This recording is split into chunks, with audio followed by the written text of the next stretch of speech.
What's going on, guys? Alex here. We are back for another video, and in this one we're going to talk about this is actually the next part in our Everything I Know series, and today we're going to talk about everything I know about pre-qualifying sellers. So if you haven't seen the first part of this series, I recommend you go back and watch it. I'll leave a link in the description below, but let's get right into this one. So first off, the first point I want to make is you only want to speak with pre-qualified sellers if possible. So as I mentioned in the previous video, you want to speak to at least 10 prospects a week, and ideally you want them to be pre-qualified, but if you need a cold call to get to that 10 without pre-qualifying via text, voice blast, emails, then so be it. You got to do what you got to do. But you ideally want to speak to sellers who have already pre-qualified themselves through the filtering process that I shared before. All right, so once you've done that and you have someone that is interested in what you have to offer and you booked a phone appointment with them, the next step is to get on the phone and pre-qualify them over the phone even deeper, right? So it's just going more into the filtering process. So let me show you what that looks like. And I use a basic formula for that. When it comes to the script, it's just basically your first is the introduction, then you have qualifying questions, and then you close to either an offer or a in-person appointment. Okay, where you see the house and you meet with the seller and then you get it signed there. Most times I did do that. I met with the seller and got it signed there. But sometimes you can just send the offer first and then meet with them. You have to really get a good feel for it. But after that, after you determine this is a good lead on the phone, then you want to save them into your database, which can be Podio, and that's where you have actions, right? You put actions in there as far as what's the next step, right? When should you follow up? And I'll probably do a separate video for that, okay, when it comes to Podio. So, and then after that, you want to send them an email. Could be an offer, could be different options, could be a sell doc. I'll send you what I use in this video. So the first thing we're going to do is go into the script. All right. So this here is the script that I would use for FSBOs. It's similar to the FRBOs and similar to expireds in that we have an intro, we have a qualification, and then we have a close. All right, and this was something that I created for my assistant. So that was the next step for me, was to actually have an assistant or a virtual assistant make these calls for me so that they can pre-qual even further so that I'm only talking to the most motivated. And I even created a hiring protocol for this. So you can see here, hiring assistant interview process. I created an application. I have them take a personality test to determine if they're more extroverted. Because you want somebody that's more extroverted to make these phone calls for you once you get to that phase. Definitely do it yourself in the beginning. So I'm not even going to get into that in this video, but just know that that's a possibility for you. You can have a virtual assistant do this for you, and this is the hiring process that I created for that. All right, so here's the FSBO script. Again, it's pretty similar. So again, we've already emailed or texted usually, so that we already know what we're going to talk about. So we've been emailing, texting about the home. How are you?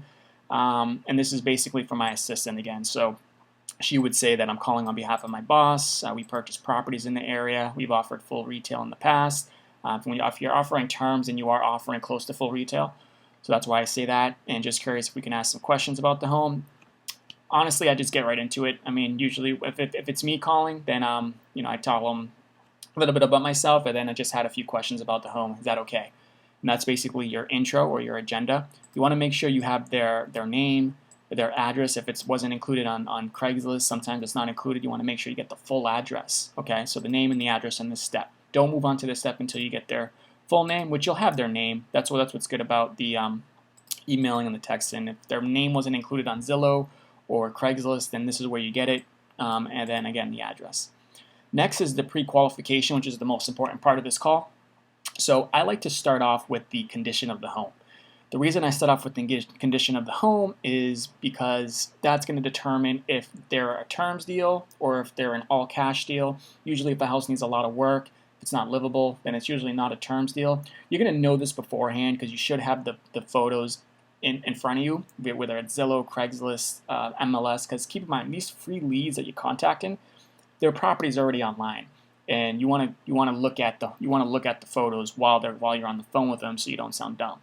All right, that's just my opinion. So I would say, how would you rate it in terms? I'd say it looks like from the photos it looks good, and I'm just curious how you might rate it in terms of condition on a scale of 1 to 10. This gets them talking, right? And if they're pretty short with their answer, I follow up with one of these. I follow up, all right, well, as far as the roof and the heating system, are those relatively new, or, and then let them answer that question, right? So roof, heating system tells you if their property's in good condition. Usually if they give you like a 7+, you just move right on. 5, 6, you might want to get a little more info, but it just gets them talking is pretty much the main thing. And anything I should know about the property that might have problems. So then I usually say, sounds great. Yeah, it seems like a nice home. We also like the area, so just curious, is there a particular reason that you're looking to move at this time? All right, so you go from condition of the property, so where they're warmed up, you guys are having a conversation, to motivation. And the most important question you can ask is motivational questions. All right, you want to know why they're moving. Are they moving out of state? Are they staying in state? Is it a job transfer? Is it a job loss? So you want to find out what it is that's going on so you can see if you can solve that problem. And a lot of times they won't give you the exact reason, but this is a good initial time. This is a good time to ask it. All right. And then I move on to, if we would agree on a price, when would you be looking to move ideally, right? So basically, how soon are they looking to move? But this is a good time to ask when they need to move. Let's say we're in October right now, and they need to move by December 1. All right, so by December, then if they're not open to this solution right now, to our option, then we know that by December they'll probably be more motivated. So this is why you want to ask this question. And it also tells you if it's vacant or not, right? When would you be looking to move? If they give you a date, then it assumes that they're living in the property. It's occupied right now, which is important to know. Or they might say, we already moved, and now you know it's vacant, all right, which is important to know. Now, what do you think the house might appraise for today? This is a good question to ask just to see if they're in, just to see how motivated they are again, right? If they say that they think the property is worth $300, but they have it on the market for $350, that tells you this is someone who's not that motivated. And then I like to find out, what are you asking for the home as of today? Now, a lot of times, just because you see it online for $300 doesn't mean that that's what they're asking for it as of today. They might tell you, well, it might be online for $300, but we'll take $280 for it, right? So you never want to assume that that's the list price that they're willing to take today. And then I want to confirm if it's listed with a realtor or if it's on their own. And then here's where I ask the lease purchase question. If we would agree on a price, on your price, and took over all responsibilities, would you consider selling on a lease purchase or other terms? All right. And many times, or probably half the time, they'll tell you, or they'll ask you, what do you mean by that? And then, again, this is scripted from my assistant, but this is what she would say. Just to keep it as simple as possible, basically we agree on a price and a future cash out date. During the term, you'd receive a monthly payment. We'd be responsible for all the expenses of the home, including any maintenance, repairs. Then eventually it will close similar to a delayed cash sale. Usually pause, and then I'll say it's usually a good fit if you don't need the proceeds right away to buy another home, for instance. So let me ask, is this a situation where you might need the proceeds today, or could you wait a little bit? And if they could wait a little bit, guys, this is a prospect. This is a good lead, because that's the key here. When we're offering terms, it all depends. The only way we can be a good fit for someone is if they don't need their equity today, right? They need their equity today to go buy another house or do something else with. We're not a good option. They need an all-cash solution. And if they're not willing to take a discount for that all-cash solution, then we can't help them, all right? But if they are willing to wait, if they don't need all their proceeds today because they might have had a job transfer, they already have another place to live, and they just want to get this one sold just to alleviate the headache, but they're not able to, that's where we come in. We can give them a solution where we can offer them some money down, no money down, but as long as we're alleviating that monthly payment for them.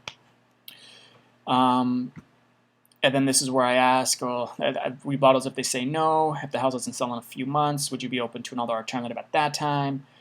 And then if they say yes, then we get into the mortgage. So I would ask them, so yeah, how we would structure the remaining terms would depend if there's any current financing on it. So can I assume there's a mortgage on it, or is it owned outright?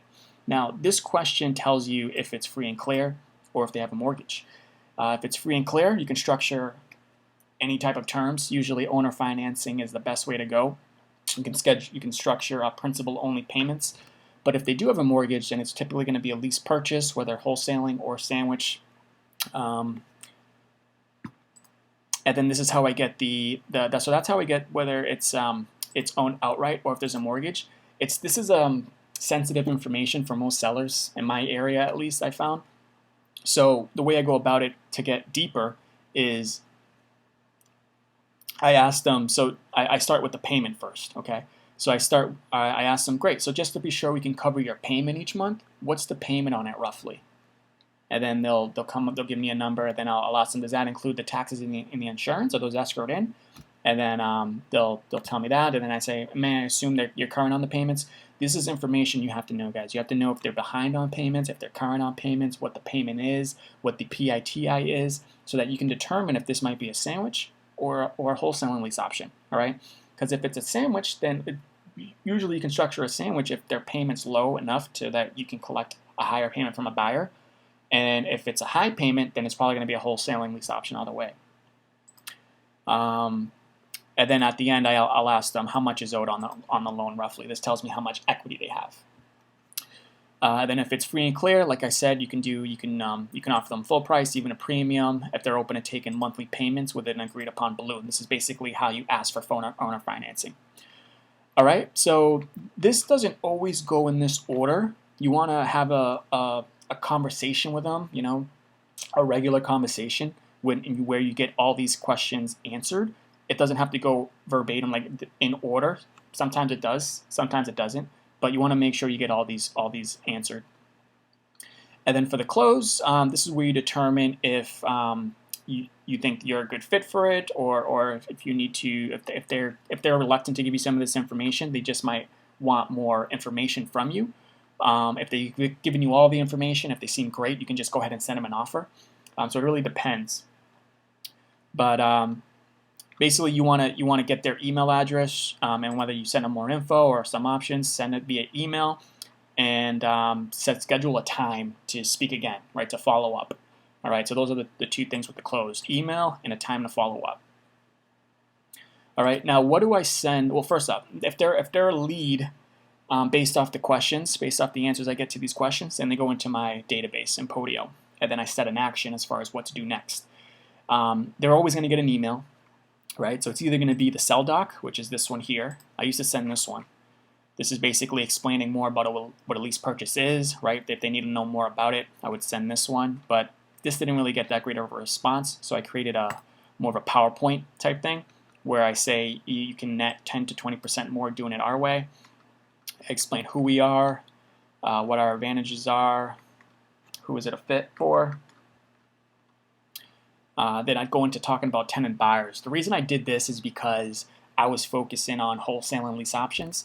And when you focus on wholesale and lease options, or even sandwich, I go into detail as far as I'm fully transparent about what I'm doing. But what my intentions are, what I do, who I help. I help tenant buyers get to the finish line. Here's how you benefit from it as well. So I just give them everything. I'm very transparent with everything. They read through this. They go over the common questions.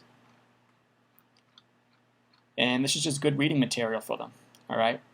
And then this YouTube video, I actually forget what this video was. This might be a video on my site that it's not even available anymore. Yeah, that's where I went over the spreadsheet as far as how I'm able to help them net more for their property. All right, so that's what I would send for if they want more information. Now, if they're a good lead, what did I send there? So here's what I did. If I was ready to make them an offer, I basically have this sheet here. It's a spreadsheet, and I basically have their name, date. This is the investor sheet. So I put in all the info here. I'm not going to go into detail as far as how to make an offer on this one. I just want to show you what I would send. So that's when I was doing these as an agent. So yeah, basically I would do there's an app called Autocrat which created the offers for me. And if I show you, I'll show you what the options look like. So view. So here's what a offer would look like. All right. So it's a pleasure speaking with you.